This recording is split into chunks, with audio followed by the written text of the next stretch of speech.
Hello everybody, welcome back to HardReset.Info channel. In today's video, I'll show you how to fix touchscreen not responding on your Motorola Signature.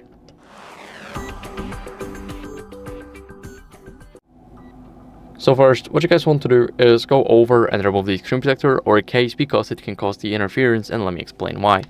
Basically, whenever your case is covering even a tiny part of the screen, it's not stopping at those small bezels, so the black edges on our screen. Then if it's covering even a tiny part of the screen, it can already cause our touchscreen to become less responsive. Now for the screen protector, if it's not applied perfectly, and I mean perfectly, if it's going off the edges, if it's not covering, let's say this part, and it's covering the side of the phone right here, then that can already make our screen less responsive. We definitely do not want that. Now, what you guys want to do next is clean your screen with a microfiber cloth, because maybe that's just the issue of your screen not being perfectly clean. So, microfiber cloth gets rid of any moisture, any debris, and of course, fingerprints.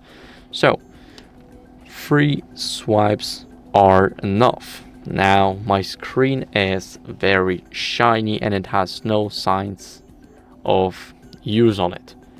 So, after that, what you guys want to do is restart your phone to refresh the entire system. So the way you do that is you press the power button and the volume up button at the same time. Now tap restart and the phone is restarting. So I'll see you guys in a second once the restart is done. Now after the restart, what you guys want to do as a last resort is update your software to fix any issues. So what you guys want to do is go over to the settings, and in those settings scroll down until you see system updates. Here we see it. Now let's click check for updates. As you guys can see, it's checking for updates and everything looks good. We are using the latest software, but if you do not, then make sure that you update it. It's very important to use the latest version because older versions tend to have a lot of glitches and the newer ones probably fix them. So if you update your software, you can get rid of your touchscreen being less responsive. So that's it for the video. I hope it was helpful. If it was, then leave a like, subscription, and a comment, and I'll see you in the next one. Bye.